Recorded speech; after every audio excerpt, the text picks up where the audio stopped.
1-877-8-TANKER.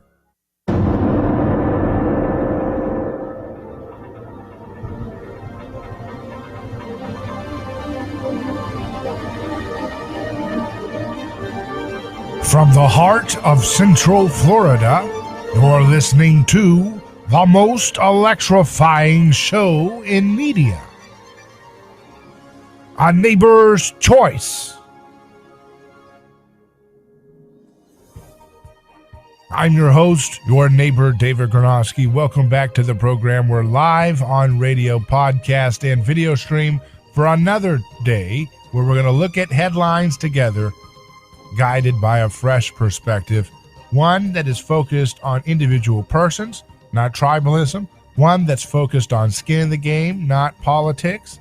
We want to get things done on this program, and that's what we do by combining you with real Galileos, people doing paradigm-shifting work in the field of science and nutrition, looking at how to solve cancer without toxic side effects. We have all the experts that are fascinating models for how we can make a world that's a better place for everybody. And we do that because we're not interested in just talking about the problem all the time. That's what every other program does. You do 3 hours in radio of talking about the problem. Did you see what this person did or that person? And that's fine. We deal with the problem too, but we also provide something that's beyond the scope of so much of the programs. We provide solutions too. Solutions. And solutions are not found in the world of DC. Solutions are found all around us by folks who put their neck on the line to really advance the conversation, to really advance not just the conversation, but the solutions that we can have to deal with all kinds of problems. One of the biggest of which is our health problems. Right? This whole pandemic has been because, hey, look, we're so concerned about getting this virus because our immune systems are all out of whack because we've been eating, as we point out on this show, too much government-subsidized vegetable oils, which create this inflammatory tinderbox that's just waiting to do havoc to us when a new disease comes along. This story I wanted to start off with is, and Zero Hedge says, do not come. Kamala goes full Trump, tells Guatemalans to stay away. So she has just descended upon Guatemala. And the article says, speaking from Guatemala City, Vice President Kamala Harris warned migrants from Central American countries not to make the northbound trek to the United States. I want to emphasize that the goal of our work is to help Guatemalans find hope at home. At the same time, I want to be clear to folks in this region who are thinking about making that dangerous trek to the United States-Mexico border. Do not come. Do not come, Kamala Harris says. So that's what is going on. What happened here? I thought, see, this is so strange. I thought that, Kamala Harris would say that kind of rhetoric would be white supremacists, that would be, toxic masculinity, whatever. But apparently that's what her message is. And that made me mad because they didn't like her there. There was a big protest apparently or something when she came. They're holding signs up that Trump won, and they don't want her there. So maybe she got mad and said, all right, I thought you were going to be voters for me. If you don't like me, do not come, right? That's how the politicians in D.C. work. It's interesting to see if we continually see that. Did you see the McAllen? I think it was McAllen, Texas, which is a border town. It's 85% Hispanic city, and it went with a Republican mayor. So if the Democrats and the media continue to see a shift, the way it's happening, with Hispanic voters going more and more towards Republicans, you can be rest assured one thing: they're not going to be doing the same kind of program of saying, hey, please, please, please, please, anybody, come one, come all, come to our country. We'll give you any program you want. Just come and vote for us. If that number, it's just like the way you don't see them speak positively towards the Cuban community by and large. They're always dismissing. I've seen so many Democrats say, oh, Cubans, they're part of white culture. You know, they try to otherize them and demonize them because they're a voting bloc that has tended to vote not so lockstep in the Democrat interest. So you can rest assured that if other Hispanic groups continue to drift away from them, that you will see them drop some of the way they talk, and they'll start to use vicious. I mean, they already do that all the time. They showed that they did that with the narrative coming out of 2020, where black men were voting more towards Trump than they had in any other Republican presidential election. And they, of course, came out with rhetoric saying, well, if you are doing that you are part of white supremacy. You're basically white privilege personified if you don't want to support what we have to offer. So they're very pathetic, and they really drop the mask as soon as anybody questions their grand designs for society. If you do not accept their limited, deranged, corporatist ideology. And what I mean by limited is they don't have a lot of flexibility for disagreement. You have to stick in 100% dogmatic acceptance of Keynesianism and perpetual warfare, perpetual welfare, perpetual government consolidation of corporate power. If you're not for that, they're going to be very vicious towards you. And they will throw anything they can to destroy you, even if you are a person who belongs to a minority identity group that they think they own. They especially are vicious to folks who challenge them from that space. This, of course, Zero Hedge says, is in stark contrast to standing in solidarity with those who had already entered the U.S. illegally. And Drew Holden has a tweet comparison showing Kamala Harris saying, outside the White House to stand in solidarity with refugees and immigrants who are being targeted by this administration. This is not who we are. Hashtag no ban, no wall. And that's when she was not in the White House, apparently. And now when she is, she says, do not come. The United States will continue to enforce our laws and secure our border. We, as one of our priorities, will discourage illegal migration. And I believe if you come to our border, you will be turned back. Wait a second. This doesn't make sense. Unless you understand that they don't really have any bleeding heart principles guiding what they're saying. It's just pragmatic, Machiavellian, placating rhetoric, or whatever they have to do to get one more ounce of power. The article says Kamala Harris's enormous ego and disturbing lack of self-awareness had quite the weekend. For starters, while en route to Guatemala, she walked to the back of Air Force Two on D-Day and handed out cookies of herself donning a distinctive pearl necklace and frosted face, prompting condemnation and ridicule from Twitter users far and wide. So she gave out cookies on the Air Force Two plane in the shape of her face, because that's exactly what a good public servant would do, right? As a former military aide, Buzz Patterson says, during the Clinton administration, I never even imagined this level of narcissism, and all on your tax dollars, America. Democrats, even you can't be cool with this. And so that's, another says, good optics on D-Day. Men died for taxpayer-funded frosted cookies to be given to the press. The founders would be so proud of our republic. And then upon touching down in Guatemala to meet with foreign leaders about what can be done to stem the influx of illegal immigrants into the United States, the vice president was greeted by protesters bearing signs like Trump won, stop funding criminals, and Kamala go home were among them. That's why she told them, you go home.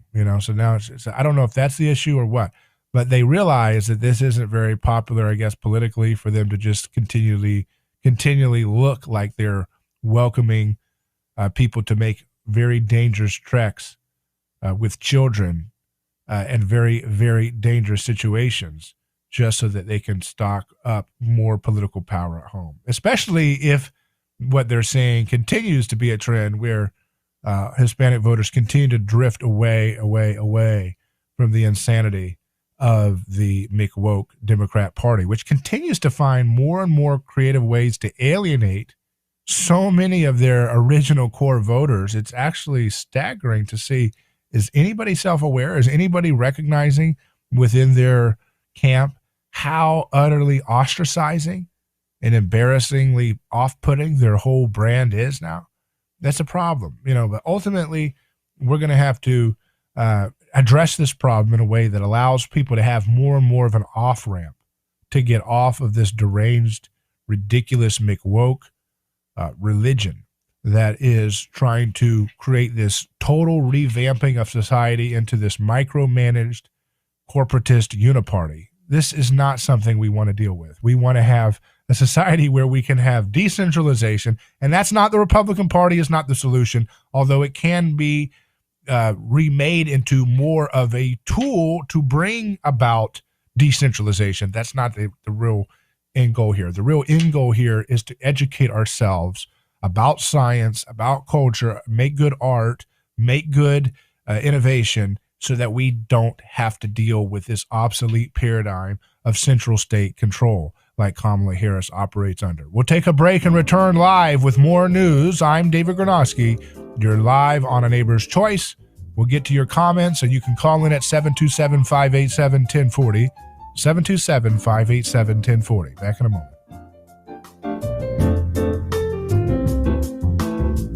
Who is your neighbor? Dave and Wally are team drivers for Oakley Transport. One day, they came across a very serious accident on the highway. Some might pass on by, but Dave and Wally saw there was no time to waste. They jumped into action and saved 2 people's lives with moments to spare. That's the kind of courageous love we need more of today. It reflects the respected culture Oakley Transport develops with their driving professionals. CDLA licensed drivers. Join Oakley Transport today for a rewarding career. Visit oakleytransport.com. That's oakleytransport.com. Hello, this is David Gronowski with A Neighbor's Choice. I've got a mission for you. I'm a big believer in eating family farm-raised, high-quality grass-fed beef. That's why I'm a frequent customer of White Oak Pasture, a 6th-generation beautiful farm in southwest Georgia. Support sustainable, delicious meat of the highest quality. Ask for White Oak Pasture's beef at your local grocery here in Florida, or go to whiteoakpastures.com, and first-time customers get 20% off on purchases with our exclusive coupon code NEIGHBOR. Are you ready to transform your career? Jess Smith was too. She was stuck in a job that was controlling her life, consuming her free time, and offering little opportunity for growing her pay. Then she found FinTech Mortgage Association, and she never looked back. FinTech Mortgage Association makes home lending simple, and they take care of home buyers like family. Using technology to make everyone's life easier, FinTech Mortgage Association equips each of their loan solutions architects with the tools they need to build a career with a schedule they control, a product they can take pride in, and an earning potential that is life-changing. Unleash your true potential. Join FinTech Mortgage Association. Visit finmay.com. That's FINMAE.com. You're in charge now. NMLS ID 1492187, Equal Housing Lender. Mental illness is up dramatically since the epidemic hit America. Consider this from the Holy Scripture. Prepare your minds for action, and being sober-minded, set your hope full on the grace that will be brought to you. 1 Peter chapter 1, verse 13. Are you sober-minded? Do you think there's no hope? There is, and it's waiting for you at your local church. There you'll find a healthy mindset that will give you strength and wisdom. The welcoming committee is there waiting for you. See you soon.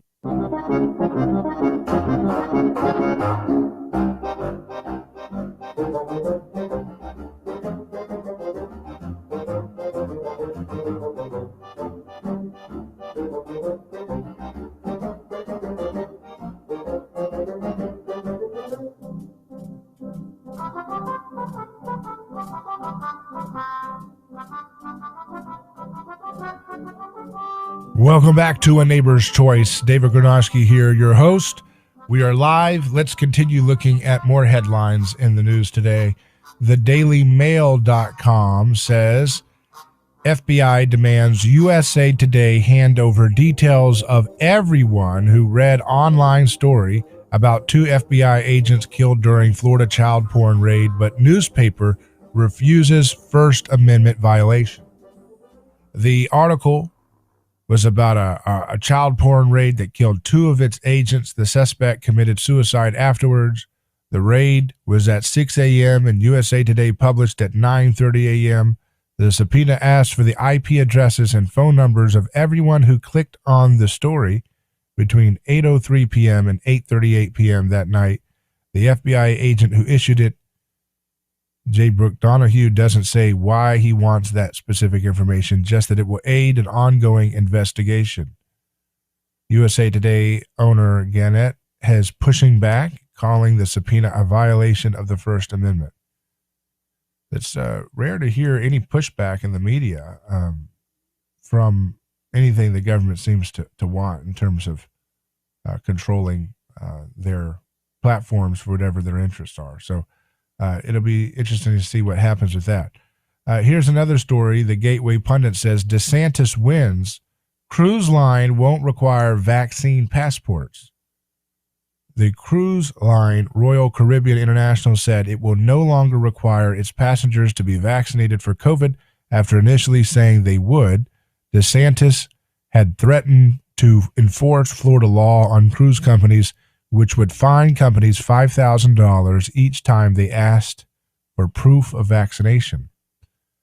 The Miami Herald reported Royal Caribbean International will no longer require any of its cruise passengers to be vaccinated for COVID-19 as it had previously planned to.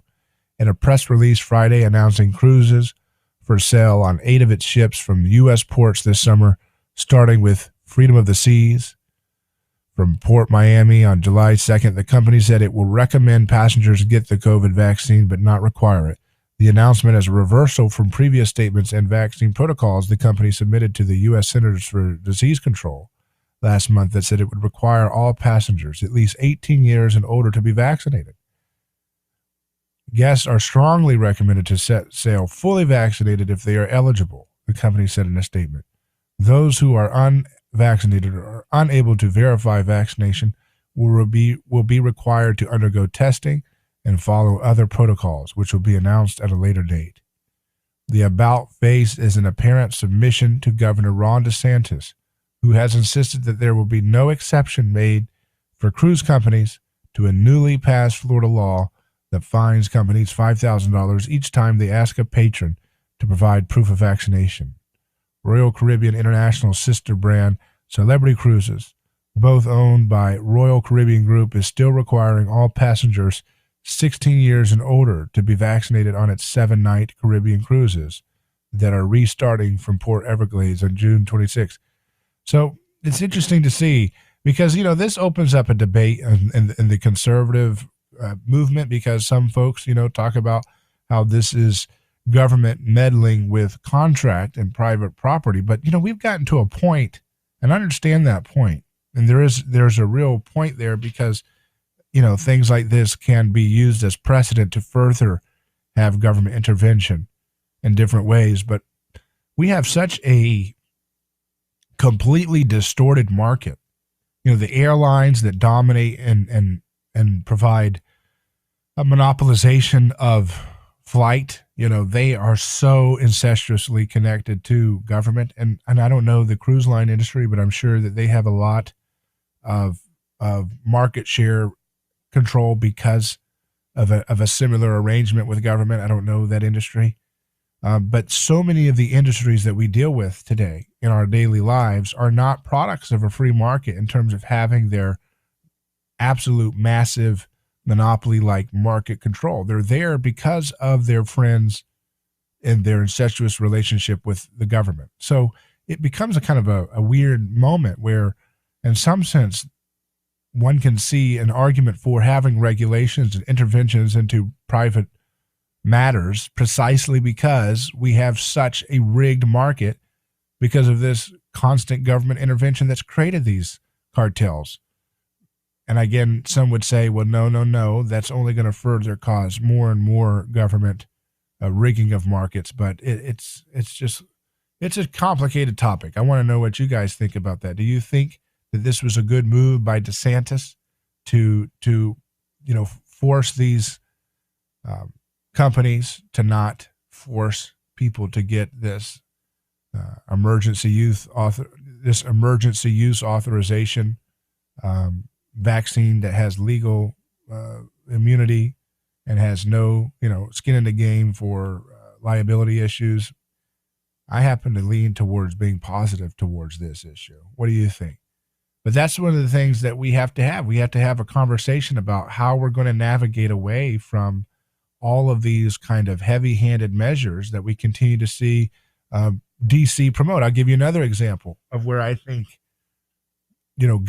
see, it's not about being ideologically against one thing or another. It's about understanding how these different factors collide. And so it's not so black and white as to say, oh, if it's all from the free market, it's totally hands off.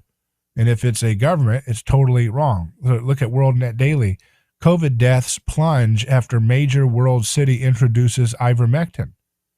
The headline says, and I've talked about this before on the show, but just to reiterate what this illustrates, a citywide initiative in Mexico City to prescribe ivermectin to COVID-19 patients resulted in a plunge in hospitalizations and deaths, 2 studies found.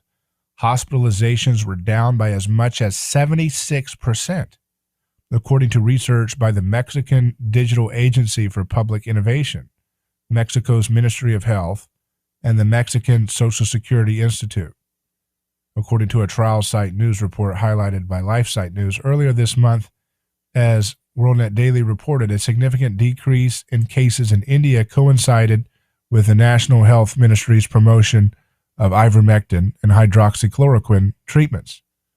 In Mexico City, after a spike in cases in December, the city's Ministry of Health created a home treatment kit for residents. The city's metro population is 22 million people. So this goes back to that opening story. And it's like Kamala Harris is saying, go home, go home. Maybe she's telling people go home because she's worried that they're in countries where they're becoming wise to the idea that we have to have one-size-fits-all, big pharma, patented, legally immune products, and nobody can have anything else. Because I don't see D.C. doing that. D.C. is not as progressive as Mexico City. It seems like Mexico City actually cares about their own citizens enough to be able to give them, in a population of 22 million people, a home treatment kit that included ivermectin. But the corporate fascists over in D.C., they can't lift a finger to help people in dire need over here. It has to be patented for them to even tell you a product recommendation. It's truly disgusting to see that. Because remember, they promote remdesivir, whatever that is, even though it doesn't do a good job, but it's patented, so therefore it's got a little political pull with the little sellouts that run D.C.'s mouth. We'll take a quick break and return in just a moment.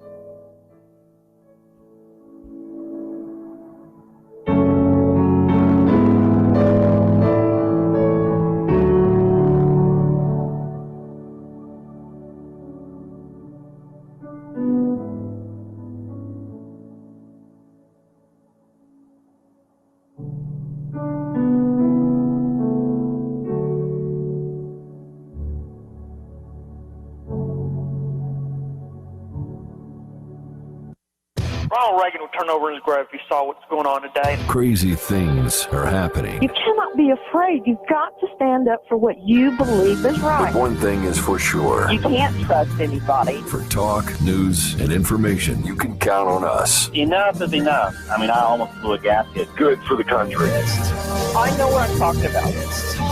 A lot of wackos out there. Your connection to talk about it. The all-new News Talk 1040 WHBO.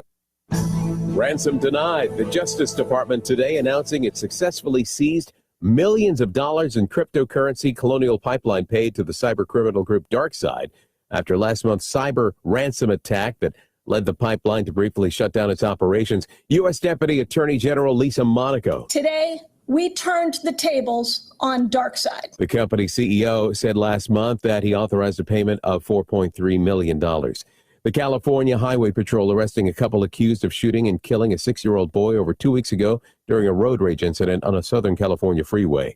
The top U.S. general in the Middle East saying that the U.S. is about halfway through its military drawdown in Afghanistan, on schedule to meet the president's September 11th deadline. Amazon founder Jeff Bezos announced he and his brother will fly into space in July. Jeff and Mark Bezos will join the highest bidder on a suborbital vehicle operated by Blue Origin. That's his aerospace company. Dave Packer, ABC News.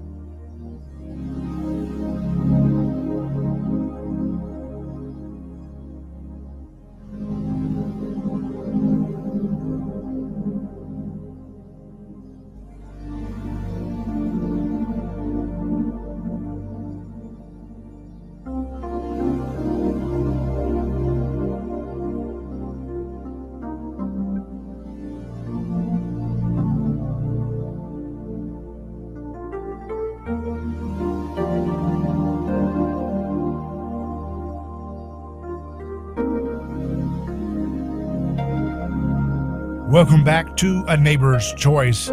Let's look at this story. This is a story from a couple years ago. It's in technologynetworks.com. Cell Science.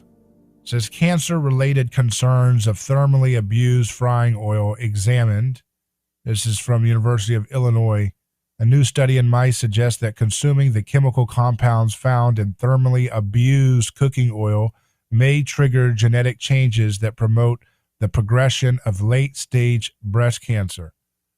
Thermally abused frying oil, which sounds like a politically correct term for reheated cooking oil, used over and over again. Cooking oil that has been repeatedly reheated to high temperatures may act as a toxicological trigger that promotes tumor cell proliferation, metastasis, and changes in lipid metabolism, scientists at University of Illinois found. They reported these findings in the journal Cancer Prevention Research. After consuming a low-fat diet for 1 week, one group of the mice was fed unheated fresh soybean oil, while another group consumed thermally abused oil for the next 16 weeks. Soybean oil was used in the study because of its common use by the food service industry in deep frying.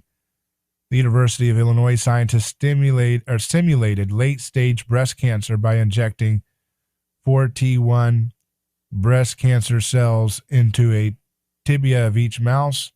The 4T1 cells are an aggressive form of the disease that can spontaneously metastasize to multiple distant sites in the body, including the lung, liver, and lymph nodes, according to the study. 20 days after inoculation with the tumor cells, the primary tumors in the tibias of the mice that consumed the thermally abused oil had more than 4 times as much metastatic growth as the mice that consumed the fresh soybean oil. And when the researchers examined the animals' lungs, they found more metastases among those who consumed the thermally abused oil. There were twice as many tumors in the lungs, and they were more aggressive and invasive, said William Hefferich, a professor of food science and human nutrition who led the research. Food chemistry professor Nikki Ingeseth, the acting head of the department, co-wrote the paper. I just assumed those nodules in the lungs were little clones, but they weren't. They'd undergone transformation to become more aggressive. The metastases in the fresh oil group were there, but they weren't as invasive or aggressive, and the proliferation wasn't as extensive. And so, in examining both groups of mice, the scientists found that the metastatic lung tumors in those that consumed thermally abused frying oil, also known as reheated frying oil, which is in all these restaurants, fried foods most of the time, seems like, express significant more of a key protein, which is associated strictly with cell proliferation. Gene expression in these animals' livers was altered as well when the researchers conducted RNA sequencing analysis They found 455 genes in which expression was at least 2 times greater than in mice that consumed the fresh oil. The altered gene pathways were associated with oxidative stress and the metabolism of foreign substances. When oil is repeatedly reused, triglycerides are broken apart, oxidizing free fatty acids and releasing acrolein, a toxic chemical that has carcinogenic properties. Scientists have long known that thermally abused oil contains acrolein, and studies have linked the lipid peroxides in it with a variety of health problems, including atherosclerosis and heart disease.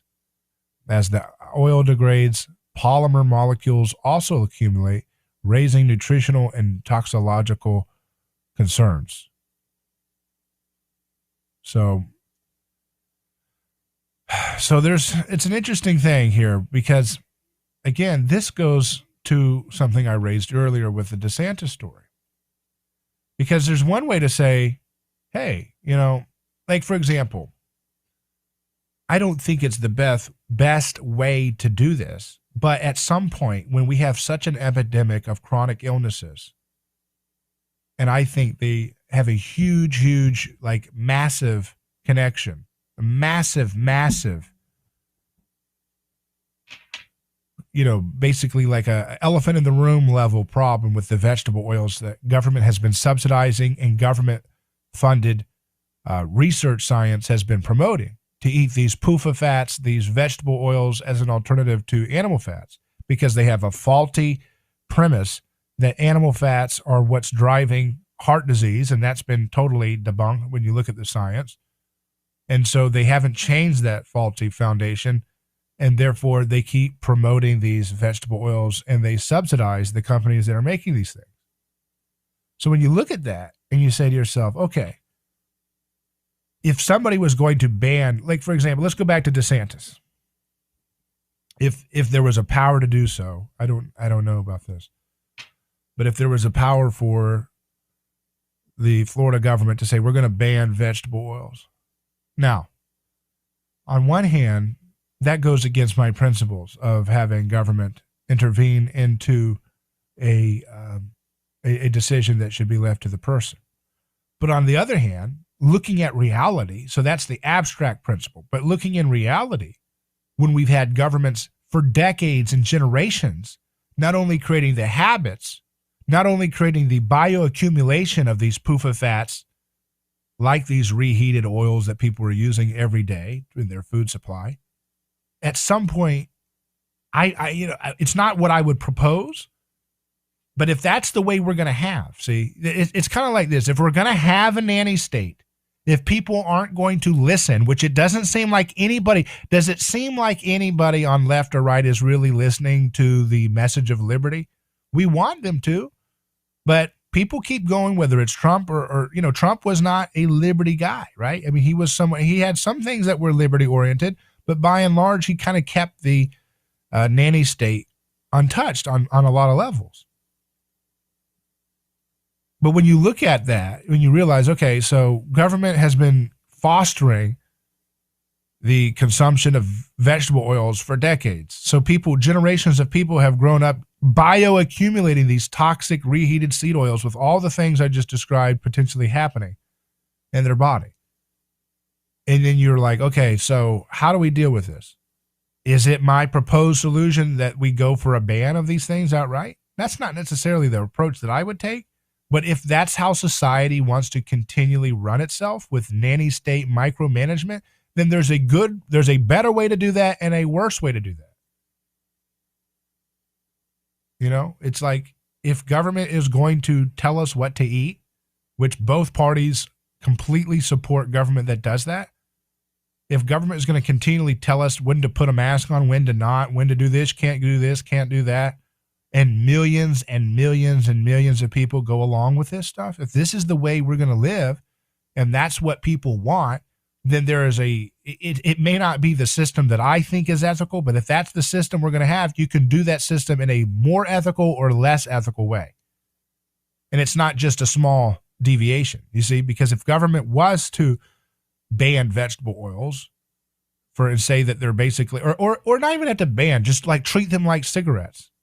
Put a big cross, put a big scary carcinogen label on them. Put a skull and crossbones label on any product like French fries. If you get your French fries from your grocery, your fast food joint, it should put a big. If we're going to have that, I don't want a regulatory state. I'll say this over and over again, but that's what the vast, vast majority of people seem to be perfectly fine with. So if we're going to operate in that paradigm, there's a better way to do it and a worse way to do it. The best optimal way to do it is not to have government involved in all that, but you can't snap your fingers and get it done tomorrow, can you? All the political power, all of the bureaucracy, all of the crony corporate power is all pushing in a direction. Even, you've got the uniparty that we typically talk about, which is the Republican establishment, the Mitch McConnell, the Paul Ryan, and so forth, united in the Bushes and so forth, united with the Democrat establishment. But that's one uniparty, but there's an even bigger uniparty when it comes to a lot of the functions of having interventionist government. That includes even the heretical wing that challenges the uniparty, and that is the Trump movement. The Trump movement does not talk about getting government out of subsidizing corn and soybean oil sludge and stuff. They don't talk about that, right? So they're on board with that part. So that's the reality of the political situation we're in.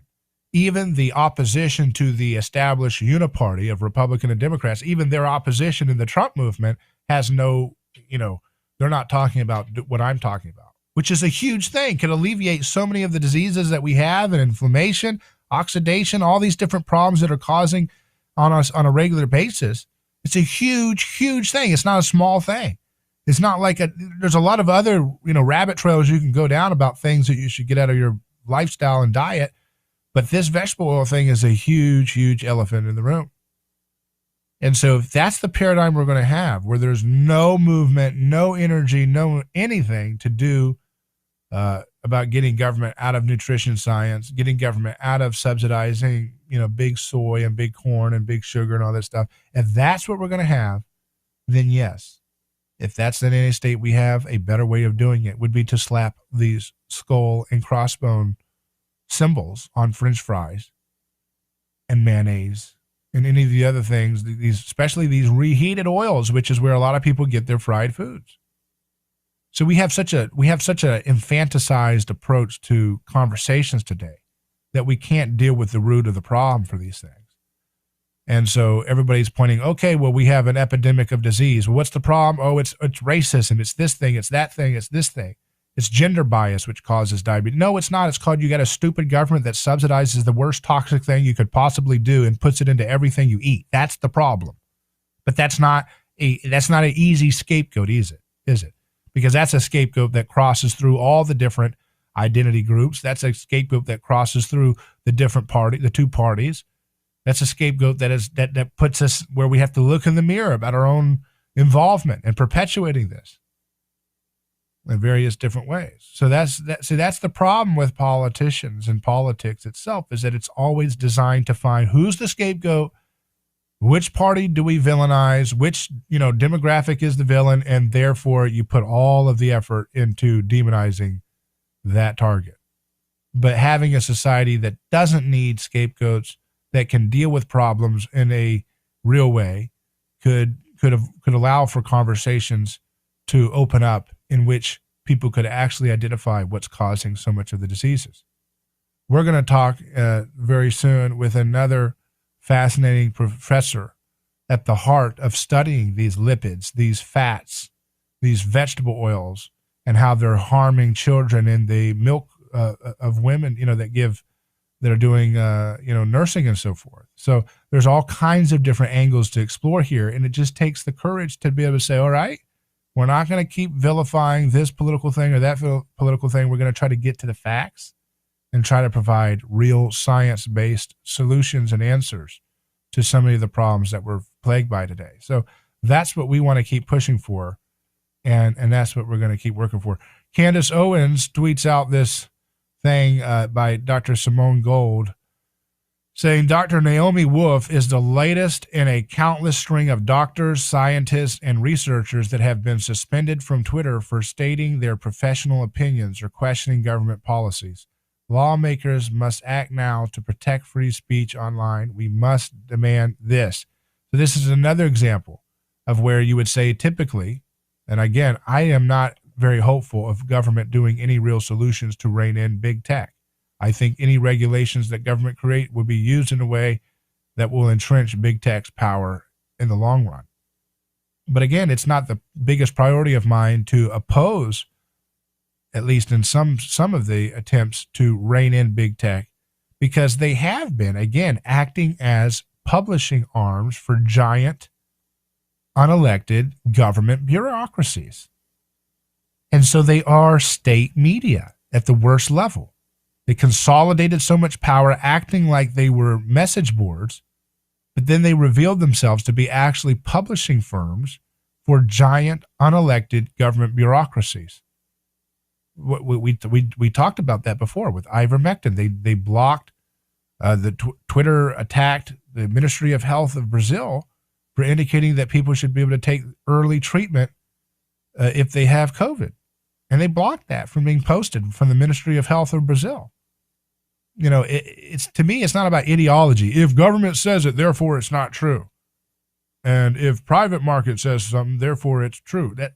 That's a dumb ideology that nobody really believes, you know, because you can, you know, if ivermectin is working for people, and they don't even say that in the Ministry of Health post that Brazil posted, saying if you've got COVID, get early treatment, don't wait around. They got attacked for that by Twitter.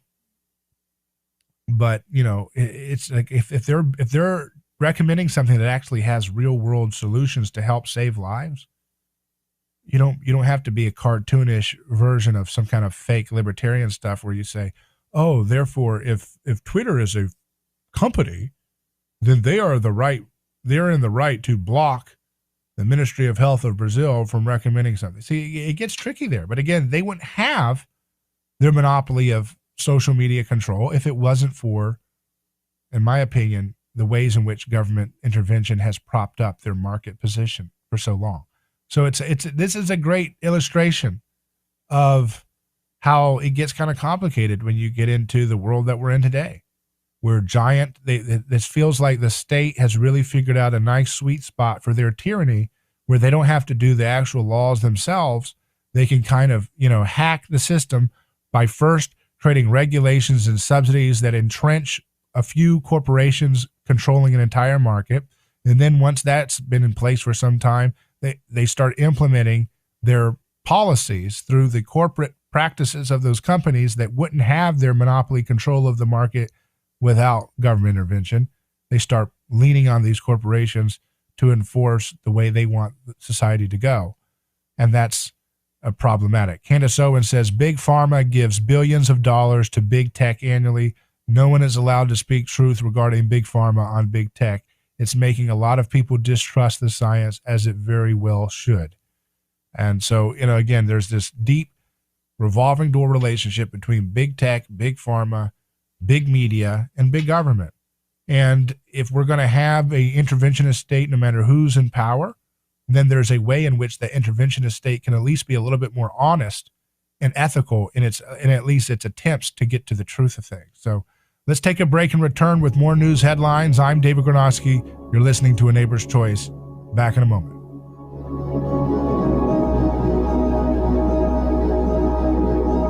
David Gronowski here. Let me tell you about a man named Gabriel. Every day, Gabriel puts on his boots and drives across America to make sure our store shelves stay stocked with the food people count on. See, Gabriel served our country overseas. He knows that America stands for freedom, quality, and caring for others the way we would like to be treated. That's why when Gabriel saw food shelves getting low during the pandemic, he hit the road as a driver with Oakley Transport. In the land of the free, where no one should go hungry, we need heroes like Gabriel to help keep America fed. CDLA driving professionals. Join Oakley Transport today. Keep America fed. Visit oakleytransport.com or call them today at 1-877-8-TANKER. That's 1-877-8-TANKER. Hello, this is David Gronowski with A Neighbor's Choice. I've got a mission for you. I'm a big believer in eating family farm-raised, high-quality, grass-fed beef. That's why I'm a frequent customer of White Oak Pasture, a 6th-generation beautiful farm in southwest Georgia. Support sustainable, delicious meat of the highest quality. Ask for White Oak Pasture's beef at your local grocery here in Florida, or go to whiteoakpastures.com, and first-time customers get 20% off on purchases with our exclusive coupon code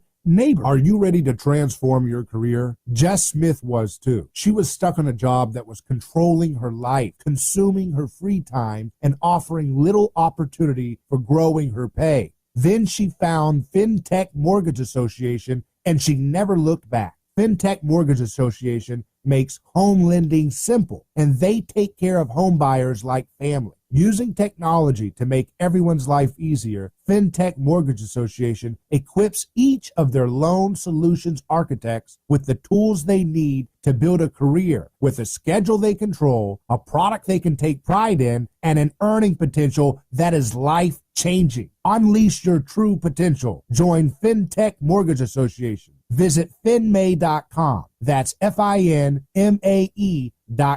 You're in charge now. NMLSID 1492187, Equal Housing Lender.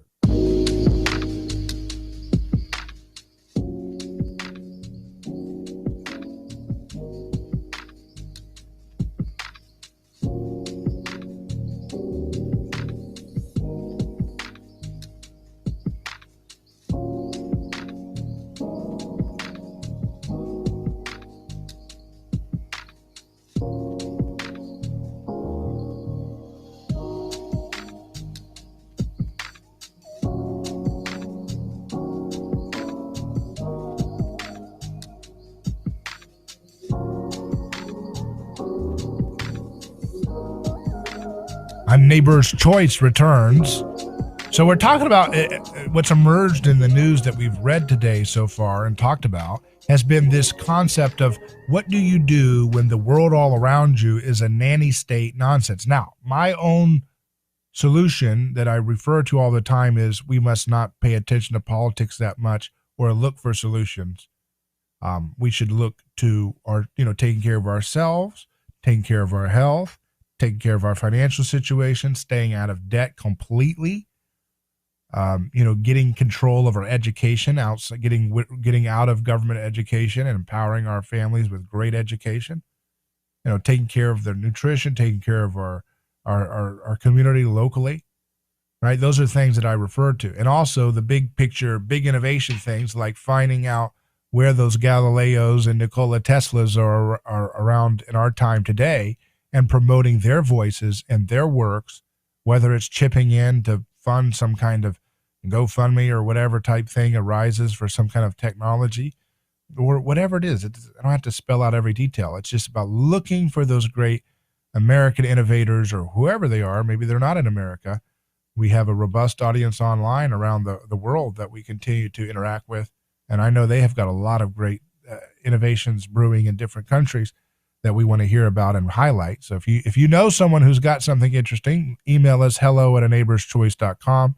We're particularly interested in the world of medicine and health and transportation, energy, all the different things that seem to be the pressure points by which humanity seems to want to submit to an all-pervasive, crony, corporatist, centrally planned state. There's this weird issue we have where it's like government seems to be, all the flavors of government are all interventionist. There's not 200 Ron Pauls in the U.S. House, is there? Right? It's not like we just need 50 more Ron Paul type, folks that are already in there, and then we'll start, get rid of all this interventionism and subsidies and all that. That's not, there's no appetite for that. So the first principle is don't look to politics for your solutions. But the other point is the fact that your neighbors are going to continually going back to that well for solutions with their voting or whatever. Is there a good way to do a nanny state? Nanny state equals a problem. But your neighbors, a lot of them want a robust nanny state to one degree or another. So is there a least bad version of a nanny state that we could be in favor of having if we're going to have one regardless. You see the question of today that I think a lot of these news stories have illustrated? And it's an interesting thing to explore. Aaron comments online. He says, the best way to lead is by example. If people can see with their own eyes that we, the anti-establishment, are healthier and wealthier, they'll naturally be drawn to our way of thinking. And I agree. That's a great point.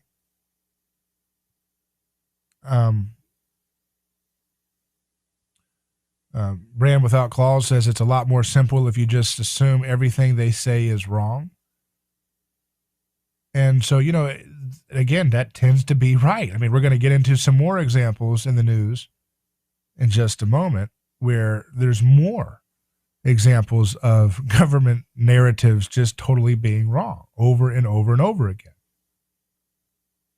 And we have another commenter says, Tina says, now we are being told that temperature checks are thought to be useless to screen for COVID-19. CDC say symptom-based screening protocols are ineffective.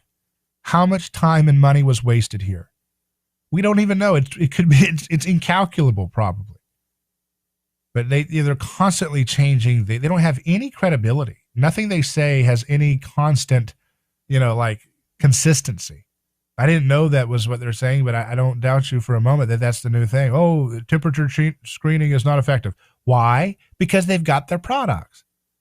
They've got products to funnel you towards, so they're not going to use that as, okay, because they don't want to have any alternative to you need to have a vaccine to get on the cruise.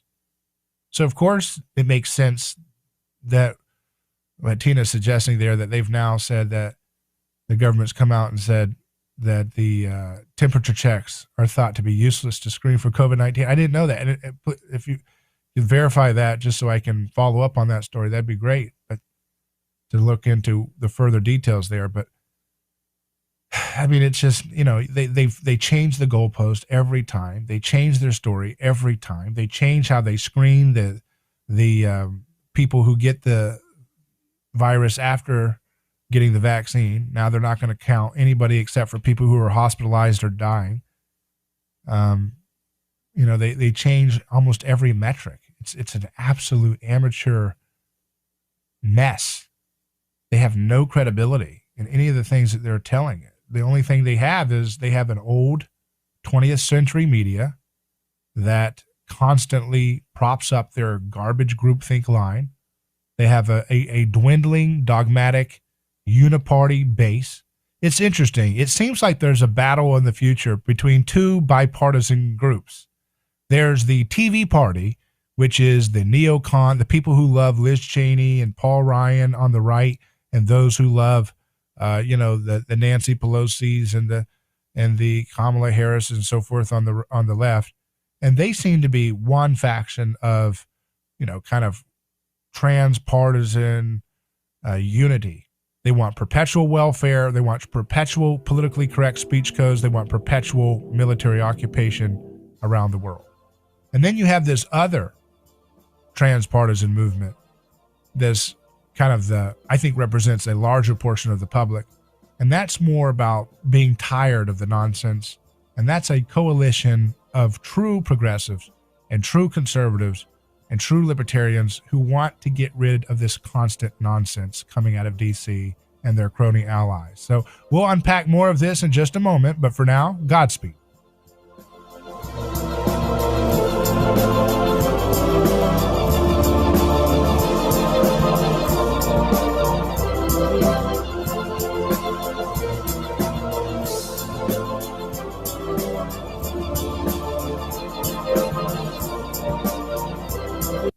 Your home for news, talk, and information. 1040 WHBO Pinellas Park, Tampa Bay's all new News Talk 1040. It's the only way I get news.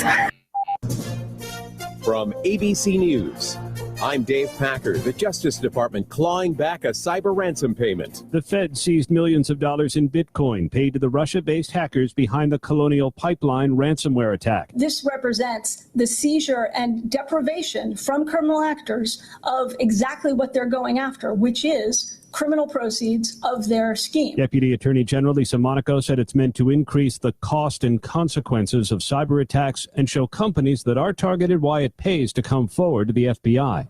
Aaron Katursky, ABC News, New York. Vice President Harris is in Guatemala calling on Central American nations to restore faith in their governments to address the increase in migration from the region. On the issue of corruption, the conversation that I had with President Giammattei today was very frank and very candid, and I think this is a quality that he and I appreciate in each other. ABC's Mary Ellis Parks traveling with the vice president. She made a point of being here in Guatemala versus any other country in the region because the United States thinks that it has the best shot at making improvements on this front here in Guatemala compared to, for example, Honduras or El Salvador or other countries right here in this region. Arrested a couple accused of shooting and killing a 6-year-old boy over 2 weeks ago during a road rage incident on a Southern California freeway. Authorities now arresting Marcus Anthony Ayres and Win Lee, the suspects, both in their 20s. Investigators believe Lee was driving and that her boyfriend Ayres fired the gun from the passenger seat. After the shooting, investigators and the family pled with the public for information, even offering a reward of $500,000. After 4 pedestrians, all members of the same family, were killed when a truck struck them in London, Ontario, Canada. Police Chief Steve Williams today saying that the victims of this horrific incident were targeted. We believe the victims were targeted because of their Islamic faith. The driver in custody. You're listening to ABC News. Maybe you can relate to this. A lot of people think they're stuck with their health plan. It costs too much, or for whatever reason, they just don't like it. The great news, you are not stuck with it. There is a choice. It's called MediShare, and you could save so much. The typical savings for a family is $500 a month. Major difference maker. This is the affordable alternative to health insurance. And just to give you a little more info about MediShare, it's a Christian healthcare sharing ministry. It's worked beautifully for 26 years, has more than 400,000 members, and they've shared over $3 billion of each other's medical bills. So yes, they can help share your needs too. So you're not stuck. There's an excellent alternative, whether you're single or married, you got a family. MediShare is super flexible. You can choose an option that works for you and start saving lots of money. You can join anytime. They're great to talk to. No pressure. Call 877-26-BIBLE. That's 877-26-BIBLE. 877-26-BIBLE. Happening next week, President Biden's first face-to-face with Russia's leader. And 2 imprisoned Americans could figure into the discussions. The Kremlin has said Vladimir Putin may discuss the case of the 2 Americans held by Russia when he meets with President Joe Biden in Switzerland next week. The 2 former U.S. Marines, Paul Whelan and Trevor Reed, have spent around 2 years imprisoned in Russia, jailed on charges U.S. officials say were trumped up in order to seize them as hostages. Russia has repeatedly suggested trading the men for Russians jailed in the U.S. Patrick Reevell, ABC News, at the Foreign Desk. Carnival and Celebrity Cruise Lines say they'll require coronavirus vaccinations for their voyages, resuming over the next few weeks. Now hires at another major airline will have to roll up their sleeves. United will require new U.S.-based employees at the airline to be vaccinated against COVID-19. Last month, Delta announced the same. American Airlines has not yet said if it will require new hires to be vaccinated, but it's strongly encouraging workers to get the vaccine. American saying it's giving employees an extra day of vacation and $50 if they do get it. Alex Stone, ABC News. And with just a few weeks before the end of the school year, New York State says students who are outside no longer need to wear masks. Face coverings are still required indoors. This is ABC News. Ready to create your own income with your own home-based business where there's no such thing as getting laid off? If a billionaire entrepreneur spent 5 years and $20 million searching for the next big trend, wouldn't you want to know what he found? If you're serious about making money from home without having to leave home, then write this down. www.goherenext.com. You decide your income. Get the facts now. Goherenext.com. Dave Packer, ABC News. Who is your neighbor? Dave and Wally are team drivers for Oakley Transport. One day, they came across a very serious accident on the highway. Some might pass on by, but Dave and Wally saw there was no time to waste. They jumped into action and saved 2 people's lives with moments to spare. That's the kind of courageous love we need more of today. It reflects the respected culture Oakley Transport develops with their driving professionals. CDLA licensed drivers, Join Oakley Transport today for a rewarding career. Visit oakleytransport.com. That's oakleytransport.com.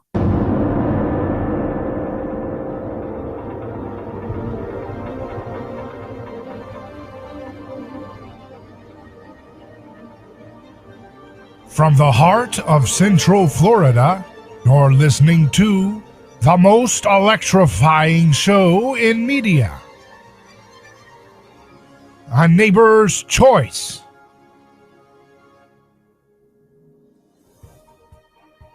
And I'm your host, your neighbor, David Gronowski. Welcome back to the program where we are challenging toxic groupthink as best as we can with a new conversation that goes beyond the left versus right narrative that continually just waste our time. We have to build a conversation that directs us towards personhood. Personhood means we want to have liberty maximized as much as possible so that we can pursue virtue and promote a pro-family, a family-friendly, environment. That's the kind of things that we can work to build together. And I think there's millions and millions of people who are hungry to have a conversation that is in that vein of thought. And that's what we'll do. Brand Without Claw says, old-fashioned cheeseburger shops save their grease for as long as possible. And that could be a problem. Very well could be a problem. A very serious problem, especially because they're using vegetable oils that, as I just demonstrated in the past hour, as science papers showing, that reheating these vegetable oils over, especially the soybean oil, which is the most common one used in America at least, it has so many it's like smoking packs of cigarettes, to say the least. And so yeah, you've got to be very careful. And I put it to people this way. Look, people say, well, we got to live a little bit, right? We got to have fun. We got to have some good food every now and then. Can't be, whatever. And I guess I would just say that there's a way to indulge in good foods in a good way, in a healthy way. I'll give you an example. I had recently we made some fries with beef tallow. Oh my goodness, way better than anything you get at the restaurants, I don't eat fries, but we said, let's try this. Let's see if this actually tastes better, because we had heard stories from folks. Tucker Goodrich said, oh yeah, beef tallow fried French fries are way better than the fries that you get at every restaurant and so forth. And so we tried it. The taste test turned out to be an accurate thing, yes. And beef tallow is a healthy fat that, of course, government doesn't subsidize it. That's why it's like the obscure little bottle, if you're lucky, at your grocery, store. You get a huge aisle, whole aisle full of vegetable oils, these unstable, highly volatile, unnatural chemicals that create all kinds of bioaccumulation of toxins and carcinogens and so forth in your body. And then you get a little tiny little bit, if you're lucky, a little beef tallow here in the small section, like one option or two. And we're going to change that. I want that when, this show keeps going, that one day we can see a world in which maybe that's reversed, right? Maybe beef tallow and coconut oil and, healthy oils can be the dominant product that consumers demand, and these bad oils are on their way out. That would be a great thing, right? And that's something that we can strive towards. Ran Without Claw says, maybe there is a compound that could be added to make them less dangerous. And that's something that Professor Bruce Hammock, who we interviewed on our online show, our podcast show, he had suggested that they're working on, some types of vegetable oils that can take out some of the bad parts of the product. But I don't know, that a lot of folks are skeptical about that. They say, if they take out something, it's going to, it could have more, it could have other problems when you're tampering with these oils. It's best to just, in some sense, go back to the basics and say, did human beings eat vegetable oils until 1860s? No, they did not. And the fact that they're now the biggest variable that's been added to our global food supply, especially people who are poor don't have access to,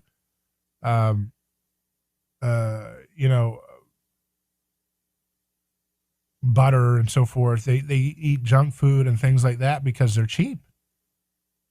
And then they get all these different, diseases that come with it.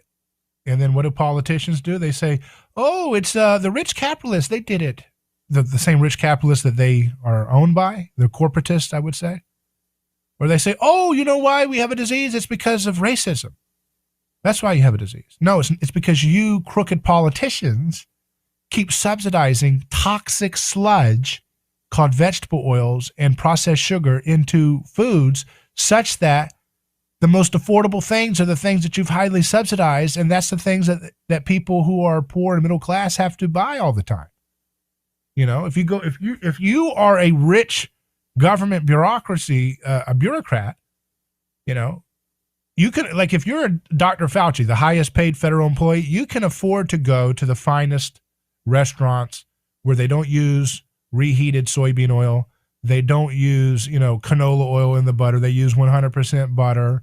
They use all these things. You can go to those places. But if you're an average person who's being completely taxed to death and having half of your wages basically taken every year just to pay for all the levels of taxation, you can't afford to go to the fine places that, Governor Newsom and Fauci, these folks like that who get to live high off of your labor. They get to enjoy restaurants where they have healthier options, or they get to enjoy grocery stores that would bankrupt the average person to shop at on a weekly basis. But that's the privilege that comes with statism. There's status privilege. And that's an unfair situation, but we can't complain. We have to speak out against it, speak out against how rigged the economy is, but don't stay in the complacent kind of complaining mode, but rather we had to come up with working that much harder to get to the healthy solutions that will make us all better off. So I want to go back to that story about Dr. Naomi Wolf. She is a longtime progressive. She's a big advocate of civil liberties and things like that. She was, before that, she worked with, I think she was one of the top advisors for Al Gore's presidential campaign. So she's been around for a while in the progressive circles. But in 2021, Dr. Naomi Wolf is now considered a far-right extremist. Anybody who doesn't agree, someone said earlier in the comments, oh, it's us versus them thinking to point out the fact that there is a contingent of voters that are totally accepting of like a Liz Cheney warmonger and then a Nancy Pelosi. And that's the frame of allowable thought. Like, that is so asinine to suggest that us pointing out the reality of the obvious uniparty consensus that's reflected on television programming, if we point that out, that somehow makes us promoting us versus them. That is so, ignorant.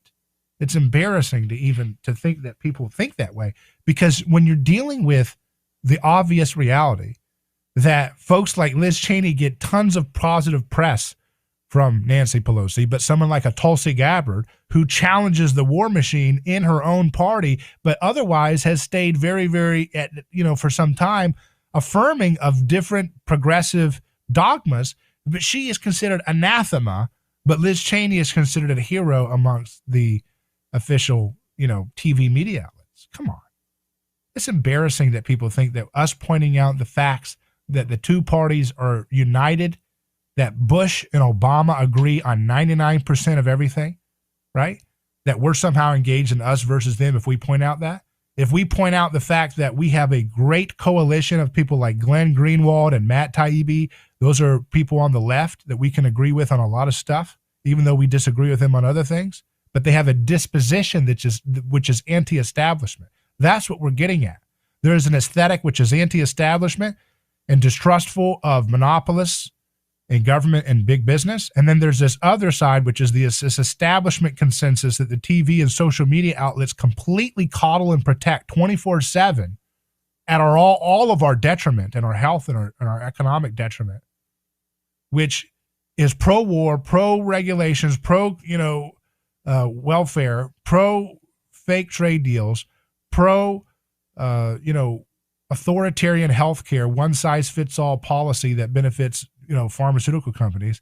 And that's an obvious reality that we're dealing with.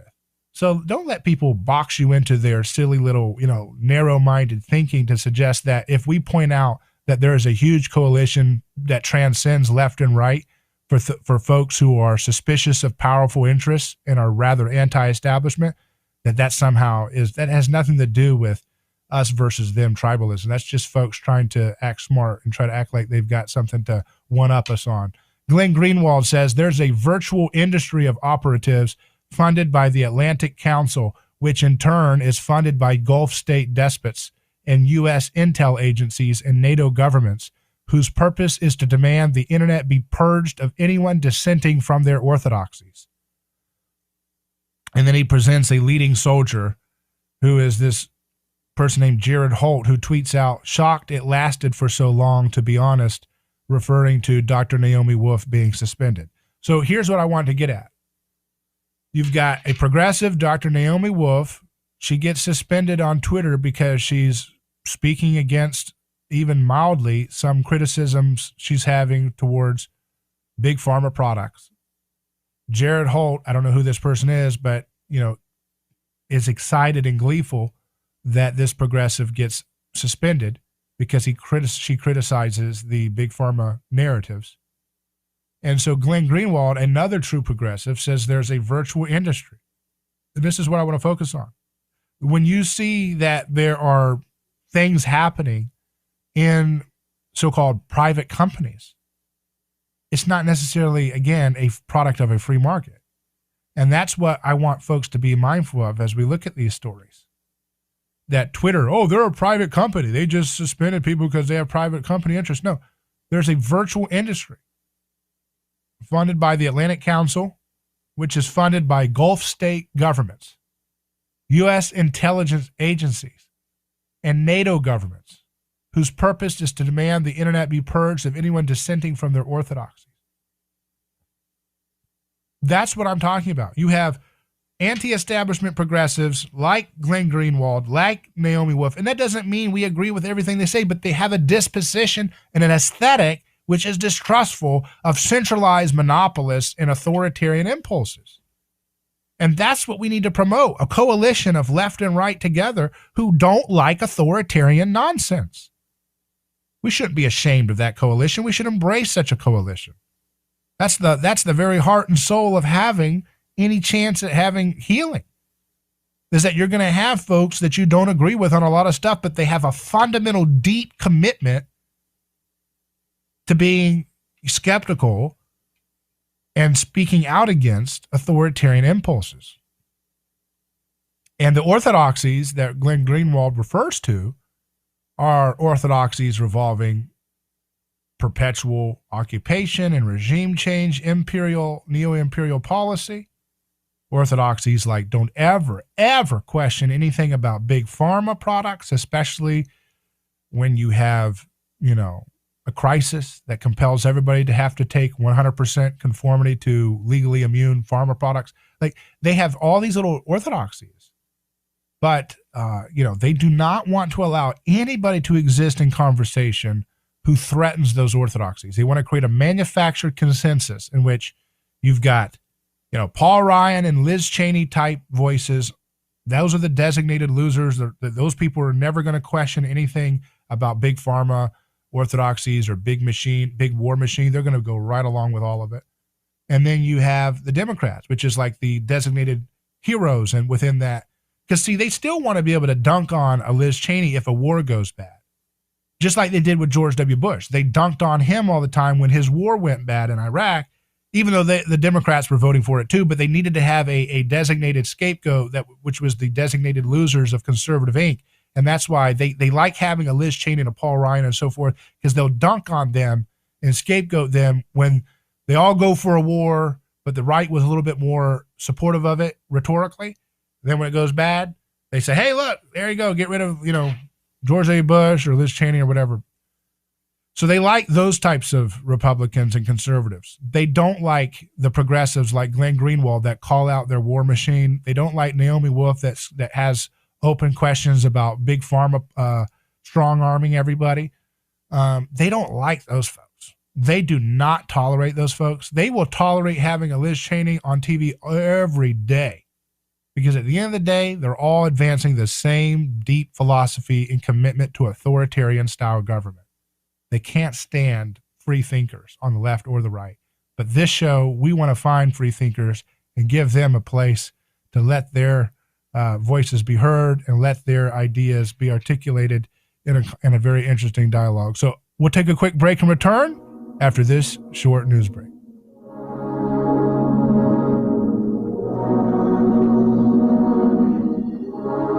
Hello, this is David Gronowski with A Neighbor's Choice. I've got a mission for you. I'm a big believer in eating family farm-raised, high-quality, grass-fed beef. That's why I'm a frequent customer of White Oak Pasture, a sixth-generation beautiful farm in southwest Georgia. Support sustainable, delicious meat of the highest quality. Ask for White Oak Pasture's beef at your local grocery here in Florida, or go to whiteoakpastures.com, and first-time customers get 20% off on purchases with our exclusive coupon code NEIGHBOR. Are you ready to transform your career? Jess Smith was too. She was stuck in a job that was controlling her life, consuming her free time, and offering little opportunity for growing her pay. Then she found FinTech Mortgage Association, and she never looked back. FinTech Mortgage Association makes home lending simple, and they take care of home buyers like family. Using technology to make everyone's life easier, FinTech Mortgage Association equips each of their loan solutions architects with the tools they need to build a career with a schedule they control, a product they can take pride in, and an earning potential that is life-changing. Unleash your true potential. Join FinTech Mortgage Association. Visit finmay.com. That's FINMAE.com.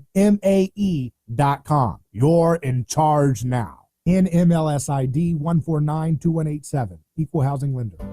A lawsuit is not something that anyone looks forward to. It's a stressful process. There are attorneys in Tampa Bay that keep clients well informed, creating less stress. That law firm is Catania. Personal injury law is defended with full disclosure. There is no guessing game. If it's an auto accident, medical malpractice, nursing home negligence, unsafe working conditions, or motorcycle accidents, the law firm of Catania will handle the process worry-free from start to finish.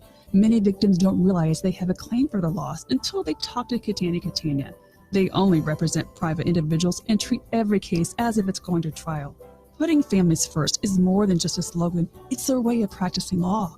It's a commitment to you. Remember, they don't get paid if you don't get paid. So go to Catania.com. Over 28 years in practice. Catania, personal injury, auto, and motorcycle accident attorneys. Catania, putting families first. Office Tampa. Not attorney spokeswoman.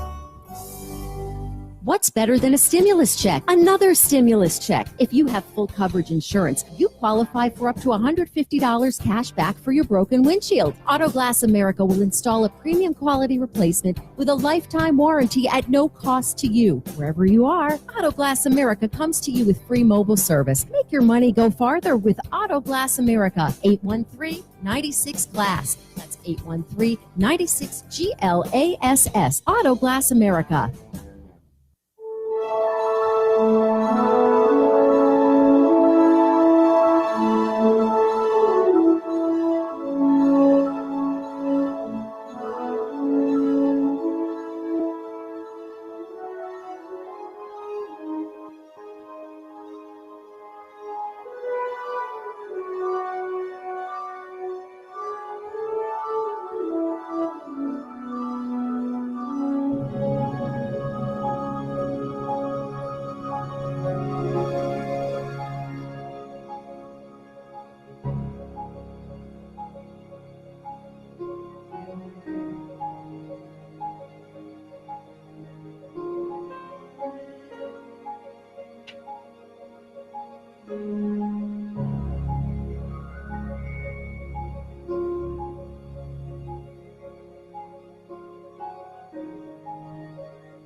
Welcome back to A Neighbor's Choice. David Gronowski, your host here live.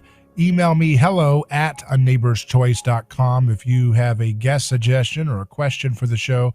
We have used papers and studies and things that people have submitted to us on email for really fascinating interviews and guests and so forth, with a lot of fun, a lot of great, I think what we're able to do is do research in real time with putting different highly qualified, skilled thinkers together and letting them, interact on our program, and just amazing stuff comes out. We have a big interview. We have a lot of big interviews that are coming out very soon. One of which is with Dr. Michael Lasanti, who is a professor, chair of translational medicine in Salford University, who has published a groundbreaking study in the journal Nature, talking about a method he used to unlock stopping metastasis in cancers using an antibiotic, which is just very interesting stuff. And we have a great discussion with him. It'll be out soon. Tucker Goodrich and Dr. Yu, our in-house physicist friend, joins me for that discussion. It's quite a great discussion that has just huge impact, big stuff. I don't think we should just use media as a passive way to comment in the peanut gallery of history. I think we should use media as a clearinghouse of information and a meeting house for people who are doing the hard work, but maybe they don't have billion-dollar PR firms, giving them coverage of their stuff. I think all of government intervention into health has distorted the incentives to always look for things that are big, elaborate, new drugs that could have obscene profit margins with patents. And there are no real financial incentives to look at existing drugs that are generic or even natural things that can't be patented, and therefore they can't be exclusively maintained with a monopoly of a patent. And therefore, all the funding goes towards things that can get through that FDA hurdle. It costs $1 billion, 10 to 15 years to get a drug approved by the FDA. And, it's interesting now we have, there's a bigger emphasis now on the vaccine thing, because I guess they can go past, they don't have to even use the FDA, so they don't have to have the 10 to 15 year window that a new FDA approved drug has to go through. So, but there's always this incentive to put all of the scientific investigations into categories that will result in a new drug. And that is not a scientific basis to start questions. That is a political science basis. Tucker Goodrich comments on a New Zealand Herald headline. It says, children on a plant-based diet may have less body fat than meat-eating kids, but they're actually shorter and weaker, a study has revealed. Then Tucker Goodrich says, they say actually like this is a surprise. It's the expected outcome from malnourishment.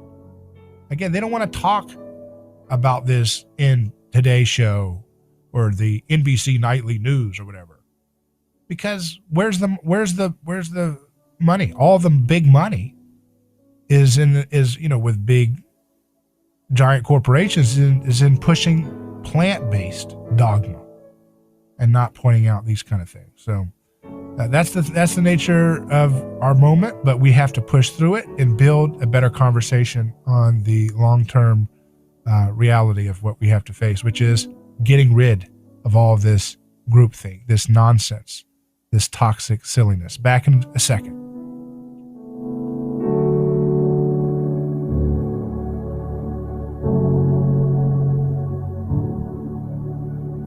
Find the best coverage of Florida sports all in one place. SportsTalkFlorida.com covers all the Florida teams you know and love with in-depth interviews, original coverage, and insight on the team that makes the news in Florida. Whether it's the Bucks, Lightning, Rays, Jags, Dolphins, Marlins, Sports Talk Florida has got you covered. or any of our college teams like the Knowles, Gators, Bulls, Canes, or Knights. You can find it all at SportsTalkFlorida.com. Sports Talk Florida has got you covered. SportsTalkFlorida.com. The Justice Department seized millions of dollars in cryptocurrency, which Colonial Pipeline paid to the criminal group DarkSide after last month's ransomware attack that briefly shut down operations. Today, we turned the tables on DarkSide. Deputy Attorney General Lisa Monaco says the Fed seized more than $2 million in Bitcoins. Vice President Harris discussed migration during her meeting today with Guatemalan President Giammattei. The President and I discussed a fundamental belief that most people don't want to leave home. They don't want to leave the place where they grew up. The vice president, who is visiting Central America, heads up the White House migration initiative. West Virginia Senator Shelley Moore Capito says she and President Biden will discuss infrastructure proposals again tomorrow. A CDC study finds Pfizer and Moderna's COVID-19 vaccines can reduce the risk of infection in fully vaccinated people by 91%. Daria Albinger, ABC News.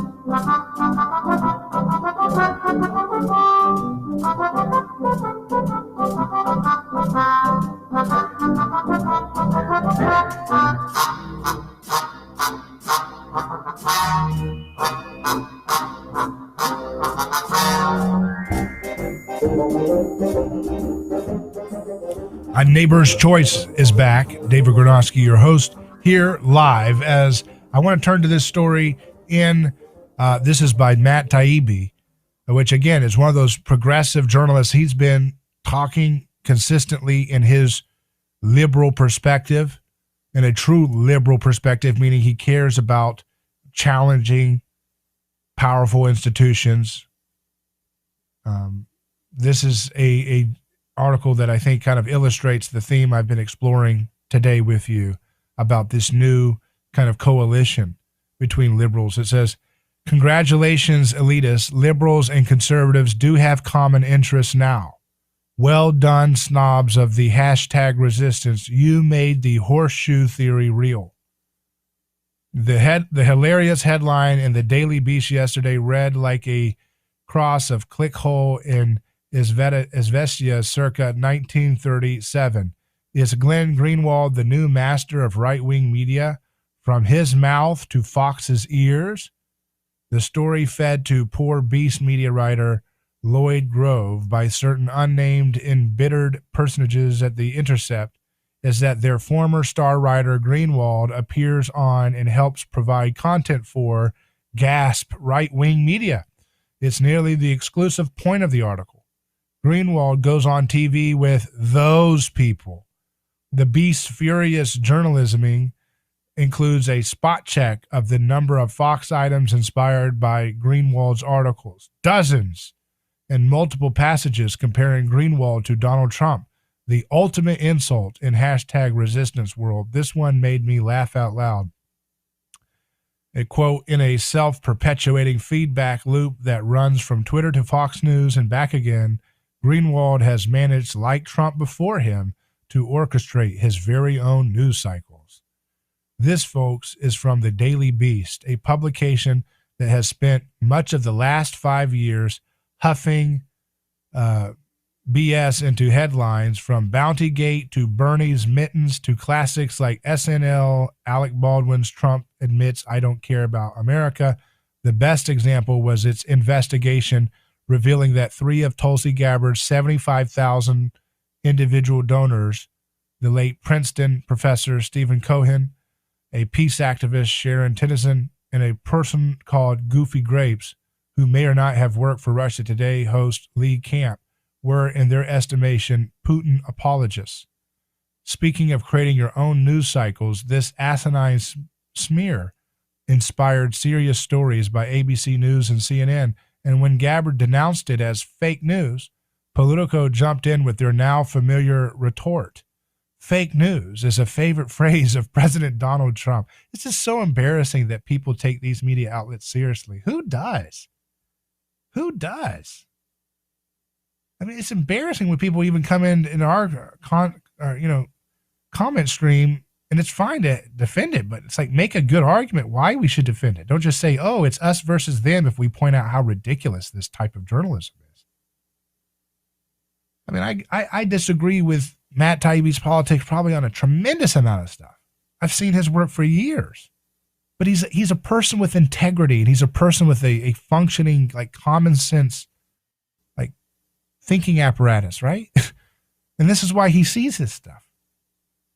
He's not part of some death cult that wants a giant, massive government with crony corporations dictating what we're allowed to do with our bodies and stuff. It's just disgusting that this kind of stuff is not more obvious. I think it is increasingly so. We just have to keep, highlighting voices of sanity on left and right. I want to return to his piece. It says, for years now, this has been the go-to conversation ender for prestige media pundits and Twitter trolls alike, directed at any progressive critic of the political mainstream. You're a Republican, a MAGA sympathizer, or lately an insurrectionist. The Beast, in its green-walled piece, used the most common of the Twitter epithets, Trump defender. Treachery and secret devotion to right-wing politics are also the default explanation for the growing list of progressives making their way onto Fox of late. From Greenwald to Kyle Kulinski to Aaron Mate or whatever to Jimmy Dore to Cornel West, the truth is Trump conservatives and ACLU-raised liberals like myself, Greenwald, and millions of others do have real common cause against an epistemic revolution taking hold in America's political and media elite.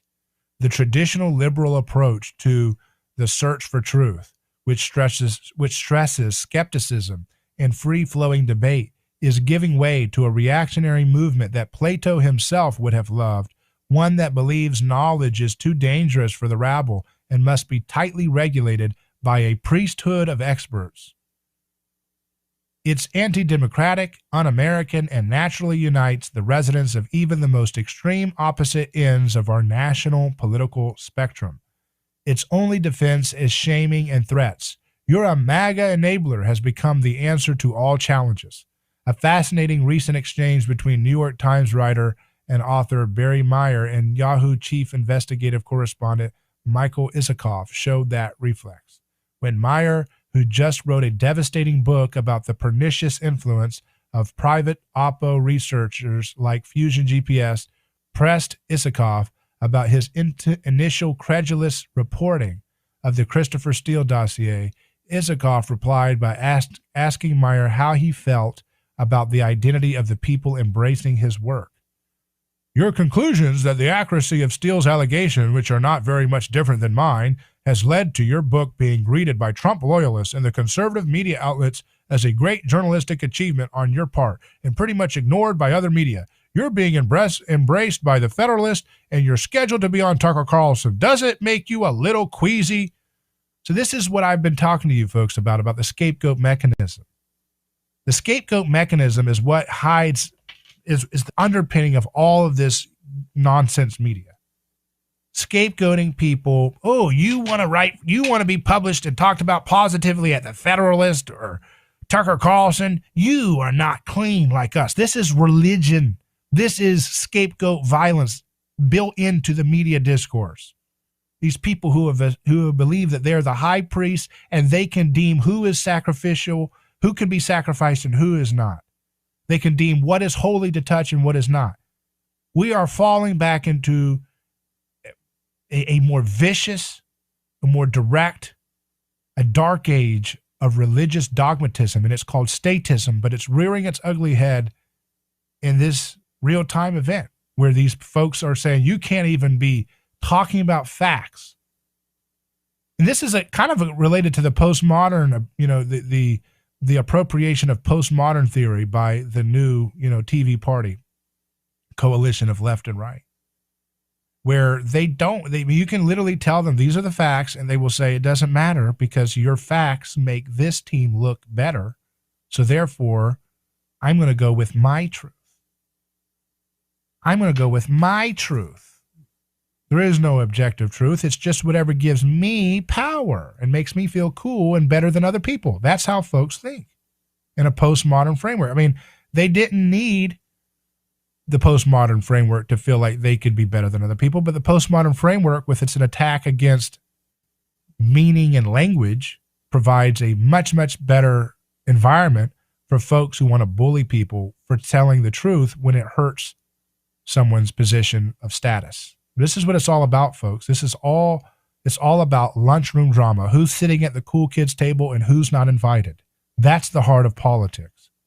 That's what the TV party doesn't want. They don't want you or anybody, whether you're progressive, liberal, whatever you are, if you don't fit in with the giant establishment corporation narrative, the giant military-industrial complex narrative, then they want you to feel like you're not invited to the cool kids table and therefore you don't exist. They want to otherize you and make you scapegoated. Follow the logic. Isakov, who himself denounced the Steele dossier and said in the exchange he essentially agreed with Meyer's conclusions, went on to wonder aloud how right a thing could be if it's being embraced by the Federalist and Tucker Carlson. Never mind the more salient point, which is that Meyer was ignored by other media because that's how #resistance media deals with unpleasant truths. It blacks them out, forcing reporters to spread the news on channels like Fox, which in turn triggers instant accusations of unreliability and collaborationism. This is called religious fundamentalism, folks. This is religious dogmatism. This is all about dehumanizing people. It's all about trying to otherize people and dehumanize them to the point where you're not allowed to have a conversation. Taibbi continues, it's a catch-22. Isakov's implication is a journalist can't make an impact if the only outlet picking up his or her work is the Federalist. But reputable outlets won't touch news and sometimes will even call for its suppression if it questions prevailing notions of conventional wisdom. These tactics have worked traditionally because for people like Meyer or myself, or even Greenwald, who grew up in the blue-leaning media ecosystem, there's nothing more ominous professionally than being accused of aiding the cause of Trump or the right wing. It not only implies intellectual unseriousness, but racism, sexism, reactionary meanness, greed, simple wrongness, and a long list of other hideous, evil characteristics that could render a person unemployable in the regular press. The label of Trump defender isn't easily removed, so most media people will go far out of their way to avoid even accidentally incurring it. Again, folks, this is what it means to be in lunchroom drama hell. Lunchroom drama hell is where everything is so politicized, where government has such a reach into every aspect of our lives that it creates its own little way of doing things, which is always lunchroom drama. Status, status, status, as opposed to excellence. See, if we had a freedom-oriented society, not a government-managed society, then the culture would be able to promote voices which were more excellence-driven rather than social status-obsessed. Social status obsession is what happens when so much of our society is governed by a few giant, regulated industries with their giant government bureaucrats helping them push their narrative at our expense. This fact has led to countless stupidities over the course of the last 5 years, with no better example than the latest uproar over the lab leak hypothesis about the origins of COVID-19. Without taking any position or whether or not the theory is true, it's undeniable that media professionals denounced the possibility for over a year, largely because Donald Trump happened to believe it.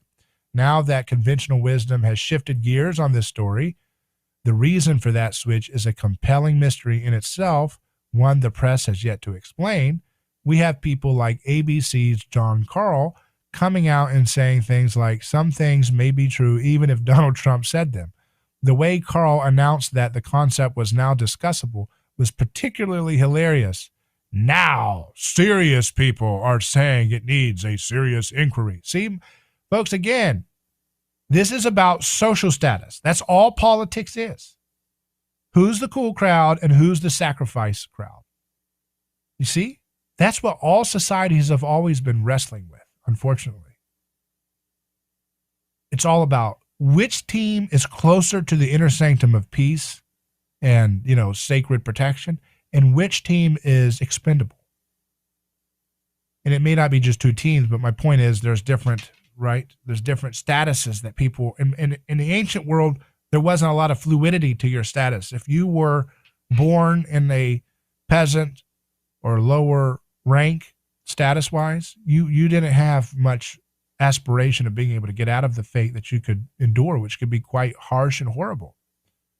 If you, on the other hand, had been born into another class, then you could have some certain freedoms and abilities that others would not have. And so what we see in today's environment and the modern world is where status is much more fluid and slippery. There's a constant jockeying for trying to keep the status game of society intact in a way that protects the in crowd with their connections to government and the privilege that affords, and those who are willing to ruffle feathers to just get to the facts of reality. Taibbi says, Carl's statement was meant to be profound and bold, but it's actually a damning admission of incompetence on the part of a press corps that spent years turning hundreds of non-Trump questions into referenda on Trump. Does hydroxychloroquine work? Is it a good idea to have Russian and American troops sitting in each other's laps in Syria? Did Barack Obama's FBI send spies into the Trump campaign? The desperation to say no on the latter question just because Trump was saying yes led to all-time absurd headlines like FBI used informant to investigate Russia ties to campaign, not to spy, as Trump claims. As for Carl's point about COVID-19, if reporters were afraid to go near an urgent science story for fear an untoward revelation might give secondary comfort to Trump, what does that say about how they might have covered a dozen other issues more directly related to the last president, from impeachment to the insurrection to Russiagate and beyond? The consistent pattern with the Trump-era press, which also happens to be the subject of so many of those greenwalled stories that the Beast and the Intercept employees are complaining about, is that information that is true but doesn't cut the right way politically is now routinely either non-reported or actively misreported. Whether it's Hunter Biden's laptop or the Brian Sicknick affair or infamous fictions like the Find the Fraud story, the public increasingly now isn't getting the right information from the bulk of the commercial press corps. That doesn't just hurt Trump and conservatives, it misinforms the whole public. As Thomas Frank just pointed out in The Guardian, the brand of politicized reporting that informed the lab leak fiasco risks obliterating the public's faith in a whole range of institutions, a disaster that would not be borne by conservatives alone. But this is only a minor point compared to the more immediate reason the constant accusations of treachery and Trumpism aimed at dissenters should be ignored. From the embrace of oligarchical censorship to the aggressive hawking of noble lies like Russiagate to the constant humbugging of Enlightenment values like due process to the nonstop scolding of peasants unschooled in the latest academic jargon, the political style of the modern Democratic mainstream isn't just elitist and authoritarian, it's almost laughably off-putting. In one moment, it's cheering for a domestic war on terror, and in the next, declaring war on a Jeopardy contestant, flashing the AOK sign. It's Dick Cheney meets Robin DiAngelo, maybe the most loathsome conceivable admixture. What could be surprised that a politically diverse group finds it obnoxious? During the Trump years, conventional wisdom didn't just take aim at Trumpism. The Beltway smart set used the election of Trump to make profound arguments against traditional tenets of democracy, as well as populism and various liberal traditions undergirding the American experiment. Endless permutations of the same argument were made over and over. Any country in which a Trump could be elected had a too much democracy problem. The marketplace of ideas must be a flawed model if it led to people choosing Trump. The presumption of innocence was never meant to apply to the likes of Trump, and so on. The turning point came after the death of George Floyd last year. On the one hand, it was understood that the ensuing protests were directed at Trump. Police brutality equals institutional racism equals Trump. It was all of a piece, hardly needing explanation. But there was another element, turbocharged by propaganda pieces like the 1619 Project. We now know, thanks to a surreptitious recording of a New York Times town hall, that the Times dive into history was part of an effort following the collapse of the Russiagate story to shift resources into race as a way to, quote, to try to understand the forces that led to the election of Donald Trump. I mean, this is ridiculous. This total process that Matt Taibbi is talking about fits completely with what we have been talking about on this show, that the political correct era of liberal media and institutional thought was like mainline Protestant churches, and then they flight into fundamentalist versions of the faith, which are now in decline, relevance-wise. So we just have to keep building new media institutions and platforms that can replace these irrelevant 20th century failed institutions. Back in just a moment with more.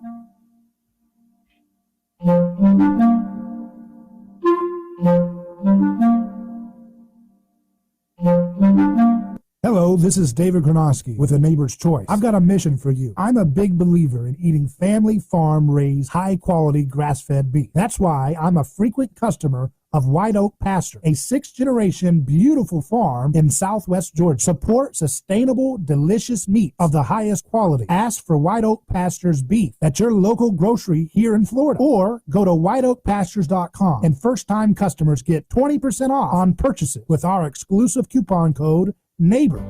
A lawsuit is not something that anyone looks forward to. It's a stressful process. There are attorneys in Tampa Bay that keep clients well informed, creating less stress. That law firm is Catania. Personal injury law is defended with full disclosure. There is no guessing game. If it's an auto accident, medical malpractice, nursing home negligence, unsafe working conditions, or motorcycle accidents, the law firm of Catania will handle the process worry-free from start to finish. Many victims don't realize they have a claim for the loss until they talk to Catania. They only represent private individuals and treat every case as if it's going to trial. Putting families first is more than just a slogan. It's their way of practicing law. It's a commitment to you. Remember, they don't get paid if you don't get paid. So Catania.com. Over 28 years in practice. Catania, personal injury, auto, and motorcycle accident attorneys. Catania, putting families first. Office Tampa. Not attorney spokeswoman. Hi, this is Gary from Good Faith Home Buyers, and I buy houses cash. If you own your house and want to sell it fast, call me at 727-330-6224. That's 727-330-6224. I can pay cash and close fast. I buy houses in any condition, any price range, and any location. I'm not a realtor or associated with any realty company. I'm a private real estate investor who buys several houses a month and wants to buy more. I'll buy inherited houses, divorce houses, behind in payment houses. I'll even buy my tenant won't pay me the rent houses. Do you own a house that is trashed and needs thousands of dollars in repairs? Great, because I love buying junky houses. I buy vacant houses, abandoned houses, condemned houses, and foreclosure houses. If you own a house and want to sell it fast, call me at 727-330-6224.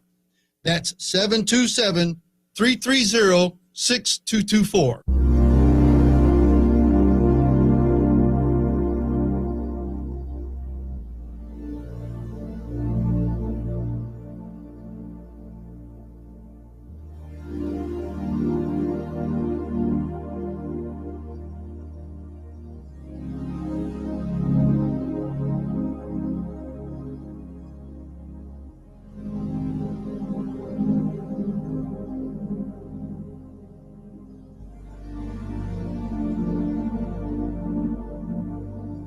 So you can think of these failed 20th century ideologies, the neoconservatism on the right, the neoliberalism on the left. You can kind of see them as like corporations that are failing in their relevance, but they keep merging into a giant, bigger, Voltron amalgamation. That's kind of what we see.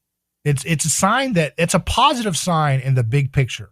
Now, whether it's going to have a lot of uncomfortable stuff in the short term, that's a possibility. But the long term, if we keep developing this with technology and media and better conversations, decentralized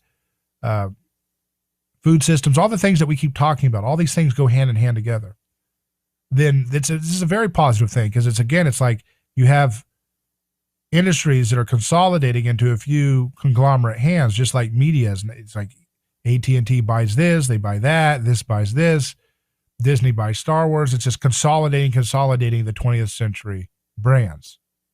Just like used to be, it was the party of Dick Cheney, 2004, battling the party of Rachel Maddow. Now they're exactly the same.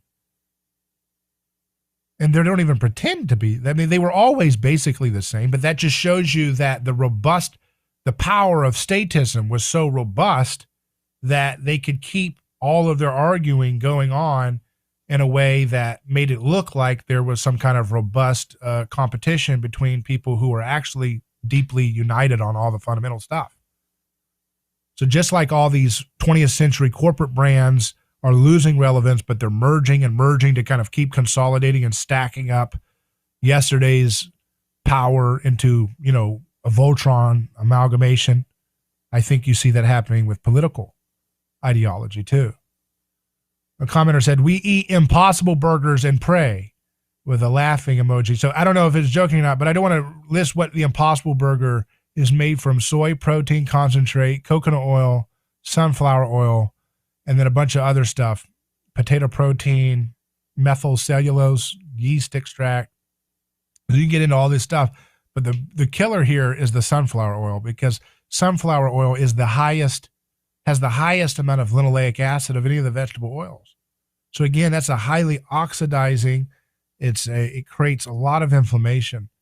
Linoleic acid is the real problem with a lot of these vegetable oils.